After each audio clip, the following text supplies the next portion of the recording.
একটা বন্ধুকে একটা ঘরওয়ালা পেন দিস, যেটা তোর যে best friend. Who is your best friend?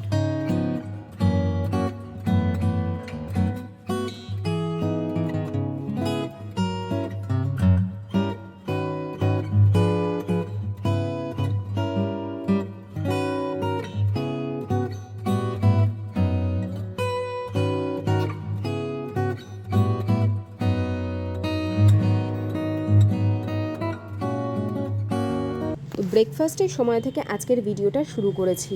বেশি কিছু ব্রেকফাস্টে আজকে ছিল না, ছিল সিম্পল রুটি। গতকাল আটা মেখে রেখে দিয়েছি। সকালবেলার মানে আটাটা মাখা থাকলে না রুটিটাই খেতে ইচ্ছে করে। আর যদি দেখি আটা না মাখা থাকে তাহলে মনে হয় যে চাউমিন করে নিই বা পরোটা। আটা মেখে পরোটা করতে অসুবিধা হয় না, কিন্তু আটা মেখে রুটি করতে আমার বিরক্ত লাগে সকালবেলাটা। তো যাই হোক, আটা মাখা ছিল, ওই জন্য গরম গরম রুটি করে নিলাম। আর যেহেতু বেশি রুটি না, এখানে মাত্র 5টা রুটি করেছি, 2টো আশিসের, 2টো আয়ুষ্মানের আর একটা আমার। আজকে সোমবার ছিল, মানে যে দিন ভিডিওটা দেখছি সেটা সোমবারের ভিডিও। তো সোমবার আয়ুষ্মানের স্কুল ছুটি ছিল। আর এখানে আমার আর আশিসের জন্য বেগুন ভাজা করে নিচ্ছি। সবুজ বেগুন এইটুকুই ছিল, হাফ এর আগে ভেজেছিলাম আর এইটুকু ছিল, সেটা দিয়ে আশিসের জন্য 2 পিস, আমার জন্য 1 পিস, এরকমভাবে ভেজে নিচ্ছি। আর আয়ুষ্মানের জন্য একটা ডিম ভেজে নিচ্ছি, কারণ ও বেগুন ভাজা একদম খায় না। বেগুনিটা তাও খায়, কিন্তু বেগুন ভাজা খায় না।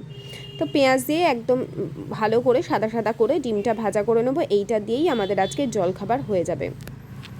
আর যেহেতু এখন সামনেই আয়ুষ্মানের এক্সাম, ইউনিট টেস্ট স্টার্ট হয়েছে, তারপরে 3rd টার্ম আছে, তো সেই জন্য এখন সকাল থেকে যে কাজগুলো থাকে সেগুলো শেয়ার করা কতটা কঠিন সেটা আজকের ভিডিওটা তোমরা দেখলেই বুঝতে পারবে। সকাল থেকে যে কত কাজ আমাদের থাকে এবং সেগুলোকে তুলে ধরা, প্লাস বাচ্চাকে পড়ানো। ছুটিগুলো তো আর নষ্ট করা যাবে না, বাচ্চাকে পড়াতে হবে, বাচ্চাকে সময় অনেকটাই দিতে হয়, বিশেষ করে এই সময় বাড়ন্ত বাচ্চাকে, না হলে পরে সমস্যাটা আমাদেরই ফেস করতে হবে। আর বিশেষ করে এখন তো মোবাইলের যুগ, কিছু হলেই মনে হয় ওদের যে খেলাটা সেটা হচ্ছে মোবাইলে গেম খেলি, আর আমি সেটা একদমই চাই না যে ও মোবাইলে গেম খেলুক। তো সেই জন্য ওকে এখন টাইমটা বেশি করে দিতে হবে। যাই হোক, এই হচ্ছে আয়ুষ্মানের খাবার। আগে দিয়ে এলাম নরম নরম 2খানা রুটি আর দিলাম একটা ডিম ভাজা।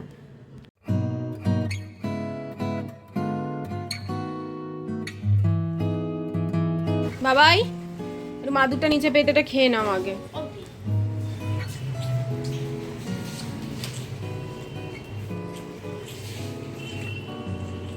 তাড়াতাড়ি করো।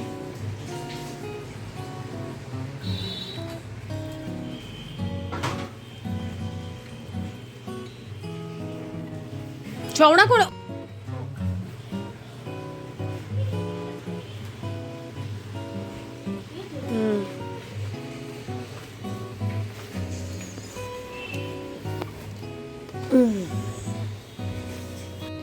আর আশিসকেও খেতে দিয়ে দিলাম। এটা হচ্ছে গতকালে আমার বানানো কেক, পাইনাপেল কেক, তার সাথে বেগুন ভাজা, 2টো রুটি। আর এই দেখো গাছে জল দিচ্ছি। এটা হচ্ছে চাল ধোয়া ডাল ধোয়া জল, কিছুক্ষণ রেখে দিয়েছিলাম জলটা। চাল যেহেতু সকাল সকাল ভিজিয়ে দিই তাহলে ভাতটা ঝরঝরে হয়। আর এই যে গতকাল যে গামলা কিনে এনেছিলাম সেই গামলাগুলোতে পেতে দিয়েছি, এখন আর নিচে জল পড়বার সমস্যা থাকবে না। তারপর ধরো কোথাও বেড়াতে যাব, হয়তো 2 দিন জল দেওয়া হবে না, সেক্ষেত্রে গামলা নিচে জল দিয়ে রাখলেও কিন্তু গাছ ভালো থাকবে। তো এই গামলাগুলো এখন কেনা খুবই দরকার। একটু ছোট ছোটই কিনেছি, কারণ জায়গাটা ছোট, তো তাহলে আলাদা আলাদাভাবে দিলে আমার সুবিধা হবে। আর এই যে মাটির মধ্যে চা পাতা দিয়ে রেখেছি, যখন আমি সকালবেলা চা করি সেই চা পাতা আবার ভালো করে পরিষ্কার করে ধুয়ে তারপরে রোদে শুকিয়ে নিয়ে এই চা পাতা আবার মাটির মধ্যে দিয়ে দিই, গুঁড়োও করি না, ওই মিশিয়ে রেখে দিই। তো এইভাবেই যতটা পারি গাছের যত্ন করি। আর গাছের যে যত্ন করলে তার যে কী পরিমাণ ফল দেয়, এইটুকু জায়গাতেও গাছ রেখে সেটা যে কী পরিমাণ ফল দেয় সেটা তোমরা আগেই দেখেছো। আর এইটুকুই আমি পারি, এর বেশি আমার পক্ষে আর সম্ভব হয় না যে মাটি বের করে সার দিয়ে সেটাকে আবার মিশিয়ে রাখা। এত পরিশ্রম আমার হবে না, মানে গাছের পেছনে এতটা সময় আমি দিতে পারবো না। তো যতটুকু পেরেছি তার প্রতিদানে গাছ আমাকে অনেকটা দিয়েছে। আজকে একটু স্পেশাল দুপুরে রান্না করতে হবে, ছেলেকে পড়ানো, তার মানে সাথেও এই ধরনের ফরমাইশ থাকে। তো এটা হচ্ছে ফ্রাইড রাইস মশলার ইনগ্রেডিয়েন্টস, তোমরা জানতে চেয়েছিলে। জায়ফল, জয়িত্রী, 4টে এলাচ আর একটু দারচিনি। এটাকে ভালো করে শুকনো খোলায় টেলে নিয়ে আমি এটাকে গুঁড়ো করে তারপর যখন ফ্রাইড রাইসের সঙ্গে সব সবজি দিই, মানে সবজি ভেজে মিশিয়ে, তখন এই গুঁড়োটাও মিশিয়ে দিই। আর এখানে 4টে চিকেন পকোড়া রেখেছি আয়ুষ্মানের জন্য, আলাদা করে ওটা তুলে রাখবো। মানে আজকে দুপুরের মেনুটা তাহলে বুঝতেই পারছো, ভেজ ফ্রাইড রাইস তার সাথে চিলি চিকেন। ফ্রাইড রাইসের রেসিপি তোমাদের সাথে শেয়ার করিনি, এর আগে করেছি চিলি চিকেনেরও সেম। তো এই জাস্ট রান্না শেষ হলো আমার। এই যে এখানে হচ্ছে চিলি চিকেন ঝাল ঝাল করে, এটা হচ্ছে ফ্রাইড রাইস, ঘি কাজু বাদাম কিশমিশ সব আলাদা আলাদাভাবে মিশিয়েছি তো নিচের দিকে চলে গেছে, পার্ট বাই পার্ট আছে মশলা দিয়ে দিয়ে। আর এখানে আয়ুষ্মানের জন্য চিকেন পকোড়া রেখেছি। এই হচ্ছে এখন আমাদের লাঞ্চ। তবে আমার এখন না, আমার লাঞ্চ করতে দেরি আছে, আপাতত স্নান করব, পুজো করব, তারপর আয়ুষ্মানকে খেতে দিয়ে দেবো, কারণ আয়ুষ্মানের 3:30টার সময় পড়া, এখন বাজে 2:30। ও খেয়ে নিই, খেয়ে দিয়ে এতক্ষণ ওকে পড়াচ্ছিলাম, কালকে বাংলা পরীক্ষা, পরশু এসএসটি পরীক্ষা, তো ওই জন্য এসএসটি পড়িয়ে বাংলা পড়িয়ে তারপর আমি রান্নাবান্না সারলাম। সকালে কিছু গুছিয়ে রেখেছিলাম রক্ষে, সেই জন্যই সব কিছু করতে পেরেছি। তো এই দেরাদুন রাইসটা আমার কাছে কেনা ছিল, সেটা দিয়ে ফ্রাইড রাইস বানিয়ে নিয়েছি, দুবেলার জন্যই করে নিয়েছি। যেদিন আয়ুষ্মানের আন্টির কাছে পড়া ছুটি থাকবে, সন্ধ্যেটা আর কি, যখন আমাকে নিয়ে বসতে হবে বা ছুটির দিন, আমাকেই কিন্তু এইভাবেই রান্নাগুলো করে নিতে হবে। এটাই চিন্তা করলাম যে দুবেলার রান্নাটা একবেলাই করে নিতে হবে, যাতে অন্তত পরীক্ষার সময়টা ওকে নিয়ে আমি বসতে পারি বা সময়টা ওকে বেশি করে দিতে পারি, ও ছুটির টাইমটুকু। আর এই যে আশিসবাবু তো এমনি খেতে খুব ভালোবাসে, তাই ওর জন্যই আরও স্পেশাল করে এই ধরনের রান্না। আর আয়ুষ্মানও ছিল, সানডেতে তো আমি যেহেতু আমার বাপের বাড়ি যাই ম্যাক্সিমাম দিনই, তাই ভালো কিছু সানডেতে আমি বানিয়ে খাওয়াতে পারি না, তাই জন্য সোমবার যদি আয়ুষ্মানের ছুটি থাকে সেই দিনটাই আমি মানে একদম পুরোপুরি কাজে লাগালাম। এরপর স্নান করতে যাওয়ার আগে আমি বেসিন প্রত্যেক দিন এইভাবে পরিষ্কার করে রাখি, যেটা আমরা মুখ ধোয়ার যে বেসিন সেখানে পরিষ্কার করে নিই, কারণ এখানেই আপাতত আমি ঠাকুরের বাসন ধুই। ছাদে ভাড়া আছেন একজন, সেই জায়গাটা আগে যখন ভাড়া ছিল না তখন আমি সেইখানে গিয়ে ঠাকুরের বাসন ধুতাম। এখন উনি এসেছেন, ওখানে উনি বাসন ধোন, তারপরে স্নান করেন, সেই জন্য আমি আর ছাদে যাই না মানে ঠাকুরের বাসন ধুতে। আমি একটা অন্য জায়গা ভেবেছি ঠাকুরের বাসনটা ধোয়ার, দেখা যাক সেটা কতটা কাজে দেয়। তো এই বেসিনটা যখন পরিষ্কার করছিলাম তখনই আমার মাথায় এসেছে যে ওই জায়গাটা গিয়ে আমি ঠাকুরের বাসনটা ধুতে পারি, সেটা পরে তোমাদের ব্লগে শেয়ার করব। হয়তো অনেকেরই মজা লাগবে জিনিসটা দেখলে, যাই হোক পরে দেখাবো সেটা।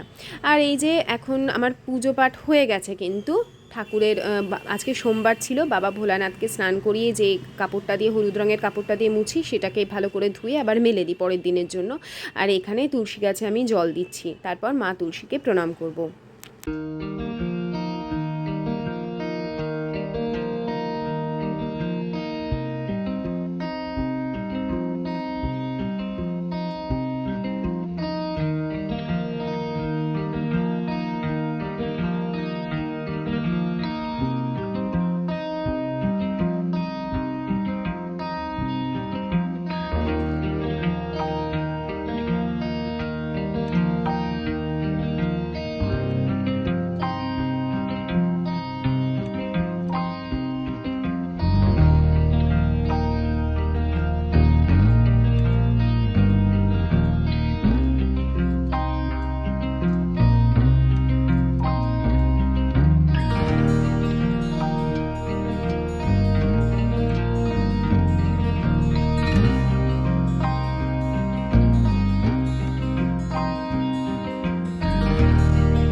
তো শীতকাল তো প্রায় চলে যাচ্ছে, কিন্তু তবুও দেখবে আমাদের এখনও কিন্তু হাত পা ভালোই টানে। আর আমার কাছে না বেস্ট অলিভ অয়েল লাগে হচ্ছে কিওকার্পিন অলিভ অয়েল। আগে আমি জ্যাক অলিভ অয়েলটা ইউজ করতাম, কিন্তু এই কিওকার্পিন অলিভ অয়েলের যে স্মেল, সেটার সাথে যেন আর কোনো কিছুর তুলনা হয় না। তো এখন বাজে 3:40, এখন আমি লাঞ্চ করতে বসবো। রোজ এত দেরি হয় না। আজকে আয়ুষ্মানের বললাম না কালকে থেকে পরীক্ষা, বাংলা পরীক্ষা কালকে, তো সেই পড়াতে পড়াতে দেরি হয়ে গেছে। পড়তে বেরিয়ে গেছে ও 3টের সময়, 3টের আগেই বেরিয়ে গেছে, 2:45-এ বেরিয়ে গেছে। ও 3টে থেকে পড়া, 2:45-এ বেরিয়েছে 2:50 এরকম নাগাদ বেরিয়েছে, মানে 2:30টায় খেতে বসলো, খেয়ে উঠেই বেরিয়ে গেছে। সব রেডি করে রেখেছিল বইপত্র, আর সব রেখে দেবো এখন, তুলে এখানেই ফেলে রেখে দিয়ে চলে গেছে সব জিনিসপত্র। আর দেখো না কি অবস্থা বিছানাপত্রের। আরও কেন দেরি হয় জানো? আমি রান্না করতে যাব, আমি কোনো একটা কাজ করব, ও বসে থাকবে, পড়বে না। আমি পড়তে দিয়ে যাব, পড়বে না, আমাকে তাকিয়ে বসে থাকলে তবেও পড়াটা তৈরি করবে। এই করে সকাল থেকে ঝগড়া ঝাঁটি হলো কিছুটা, তারপরেও ওর শিক্ষা হচ্ছে না। কি বলবো আমি ওকে, যে কী করে যে ওকে আমি শেখাবো আমি ভেবে কুল করতে পারি না। আর দেখা যাক, ওর প্লেটেই আমি খাবারটা নিয়ে নিই।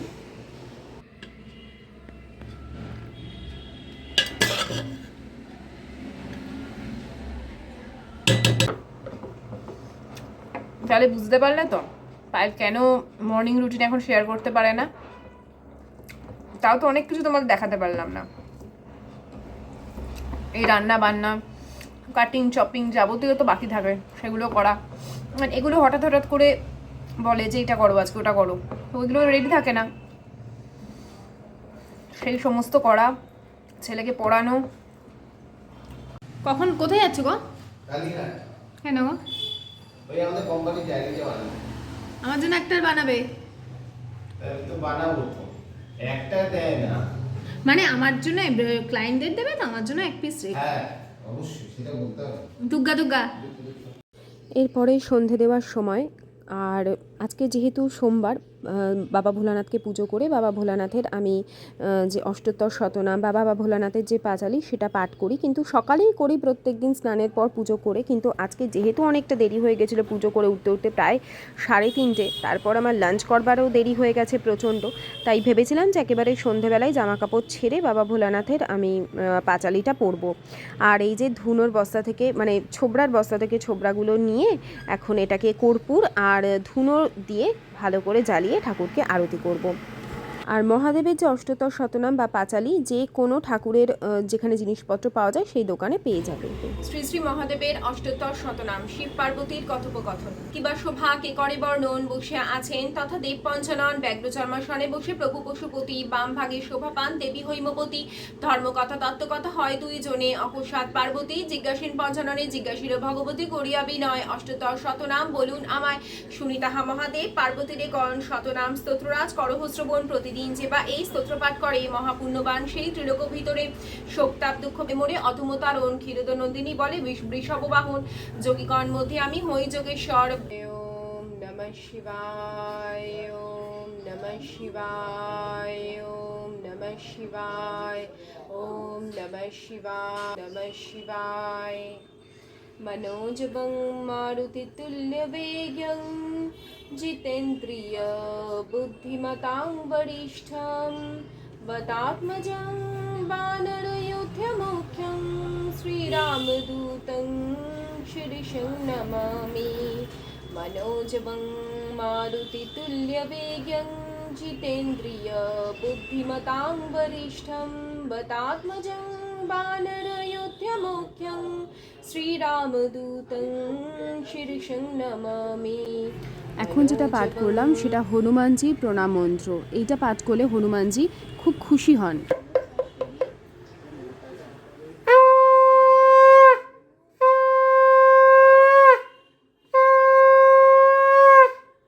আর ঠাকুরের যে জলগুলো গ্লাসে থাকে সেই জল বাটির মধ্যে নিয়ে গাছের গোড়ায় দিয়ে দেবো, তাহলে আর জলটা আমাকে অন্য জায়গায় ফেলতেও হয় না, গাছেই চলে যায়।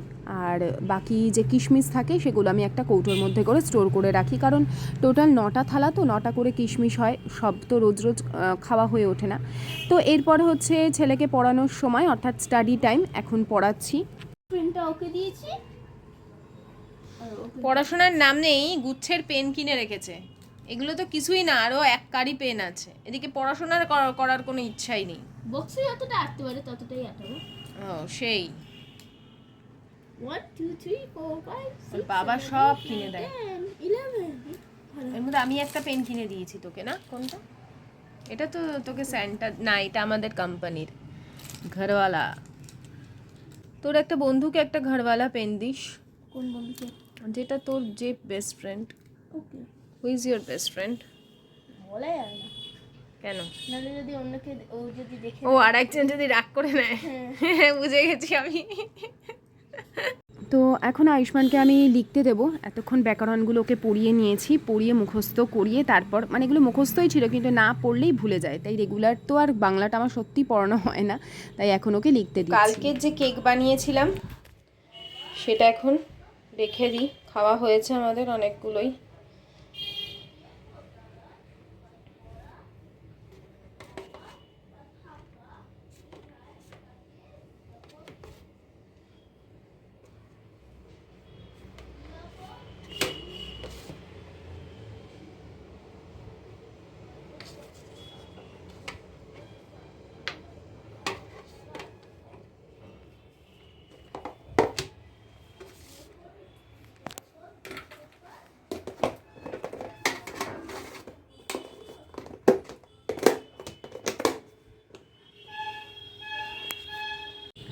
তো গতকাল আমি বানিয়ে এখন কৌটো করে রেখে দিয়েছি। আর কেক বলো বা আপ্পে, যে ছোট ছোট আমি ওটসের যে আপ্পে বানাই, চকলেট আপ্পে, সেগুলো যদি বানিয়ে রেখে দিই আয়ুষ্মানকে টিফিনে দিয়ে দিতে খুব সুবিধা হয়। একটা কিছু মানে নোনতা কিছু দিলাম, তার সাথে এরকম কেক বা আপ্পে দিয়ে দিলে খুব মানে আমার পক্ষে হেল্পফুল, আর বাইরের উল্টোপাল্টা খাওয়া দেওয়াও হলো না। যাই হোক, এরপরে আমি আর আয়ুষ্মান পড়াশোনা অনেকক্ষণ করবার পর দুজনে একটু ভাবলাম চা খাই। যদিও মানে উচিত না, হয়তো অনেকেই বলো পায়েল আয়ুষ্মানকে চা দিও না, খুব কমই দেওয়া হয়, অল্প করেই দেওয়া হয়। আর হ্যাঁ, সেটুকুও দেওয়া উচিত না, ওর বাবা তো এমনি খুব রাগারাগি করে। আবার ভাবি যে যখন নিজে চা খাই মনে হয় একজন সঙ্গী পেলে ভালো হয়। বাবা এই বিস্কুটটা ধর না, দেখো বল ফেলো একটা। ধর বিস্কুটটা বাবা। Let's go, Slurpee! বল কোথা দিয়ে পেলি? এটা বাস কালকে স্কুলে নিয়ে যাবি? কালকে স্কুলে নিয়ে যাবি বলটা?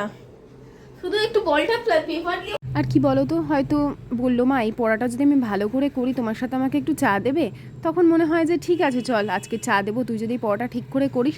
তো এইরকম শর্তও না আরোপ করতে গিয়ে হয়তো কখনো কখনো ক্ষতি করে ফেলি। আবার ভাবি যে ঠিক আছে সব সময় সব কিছুতেই যদি না করি, এত পড়াশোনার চাপ, খেলাধুলাও করতে এখন বেরোতে পারছে না, সব সময় যদি বলি সেইটাই আর কি ভেবে ওকে আর বারণ করিনি আজকে। যাই হোক, গতকাল যে চামচ রাখা স্ট্যান্ডটা কিনে এনেছিলাম সেটাকে এখন বার করে নিচ্ছি। এই সময় আমাদের ডিনার হয়ে গেছে, সেম খাবারই ডিনারে ছিল যেটা লাঞ্চে খেয়েছিলাম। আর এই স্পুনগুলো এখন এই স্পুন রেস্টারটার মধ্যে রাখছি। আর স্টিলের যে ঘটিটা এতদিন ধরে আমি মানে আমার অ্যাকচুয়ালি এটা কিনেছিলাম চা বা জল ঢেলে রাখবার জন্য, কিন্তু এটা এখন মানে খুব মিসইউজ হচ্ছিল আর কি, সেটাকে এখন ধুয়ে রাখবো। নিচের দিকটা দেখলে তো কেমন জং পড়ে গেছে, এখন এটাকে ভালো করে, ভেতরটা তো ঘষে ঘষে মেজেছি, আবার সাইডে দেখছি এখনও জং ধরে রয়েছে, সেটাকেও ভালো করে মেজে নিলাম। আর রাত্রিবেলা সকলকে খাওয়ার সময় গরম জলটা আমার দিতেই হয়, নিজেও খাই, ওদেরকেও দিলাম। তারপরে হচ্ছে ব্রাশ করে নাইটি মানে রাতের যে নাইট ড্রেস সেটা পরবো, তার আগে নিজের একটু স্কিন কেয়ার তো থাকেই। আর যেহেতু দেখবে এরপরে আমাদের স্কিনে না এক ধরনের সাইডে, চোখের সাইডে বিশেষ করে অনেকেরই হয়তো পড়ে গেছে, নিচ থেকে সাইড অবধি একটা 3-4 ভাঁজ থাকে, মানে সেই যে একদম প্লেন একটা স্মুথ ব্যাপার থাকে স্কিনে, সেটা কিন্তু আস্তে আস্তে একটা ভাঁজ আসতে থাকে। তো এখন থেকেই যদি না কন্ট্রোল করি, আর এমনিতেই যেহেতু আমাকে প্রচুর স্ক্রিনিং টাইম দিতে হয়, ঘুমটাও কম হয়, যার ফলে আমার এমনি ডার্ক সার্কেল, আর ডার্ক সার্কেলটা না আমাদের একটু বংশগত, কিছু করি না করি চোখের তলায় বা ওপর দিকে একটা কালি ভাব থাকবেই, এটা আজ না বহু বছর ধরে। তো সেই জন্য এরকমভাবে যে ময়শ্চারাইজারটা অ্যাপ্লাই করবে তোমরাও, সেখানে ওপর দিকে সবসময় আপার মানে ওপর দিক করে এরকমভাবে আস্তে আস্তে ম্যাসাজ করবে টেনে টেনে, তাহলে স্কিনের কোঁচকানো ভাবটা কিন্তু অনেকাংশেই ঠিক থাকবে বা পড়বে না, আর স্কিনটাও টাইট থাকবে। অবশ্যই ওপর দিকে উঠবে, কখনোই নিচের দিকে নয়। তো এইভাবে আমি এভরিডে যখন রাত্রিবেলা ক্লিনজিং, টোনিং, ময়শ্চারাইজিং করি, তখন এইভাবে নিজের স্কিনের যত্ন করি। তারপর একবার চুলটাকে আঁচড়ে নিই, রাত্রিবেলা চুল আঁচড়ে শুলে খুব ভালো স্ক্যাল্পে ব্লাড সার্কুলেশন হয়, চুল পড়ার সমস্যা অনেকাংশে কমবে, আর চুলটা খুব ভালো থাকবে, নরম থাকবে। তো এই টুকিটাকি জিনিসগুলো তো আমরা ছোটো থেকেই মোটামুটি করেই আসি, তাও মনে হয় মাঝে মধ্যে আমার ব্লগে তোমাদের সঙ্গে শেয়ার করলে হয়তো অনেকেই না জানা জিনিসগুলো জানতে পারবে। তো বন্ধুরা, আজকের ভিডিওটা আমি এখানেই এন্ড করছি। যদি ভালো লেগে থাকে অবশ্যই কিন্তু লাইক করো, লাইক করলে কোনো পয়সাও আসে না বা পয়সা লাগেও না, আর যদি ভালো লাগে চ্যানেলটাকে সাবস্ক্রাইব করো। আজকের মতন বিদায় নিচ্ছি, টাটা, বাই বাই, সায়োনারা।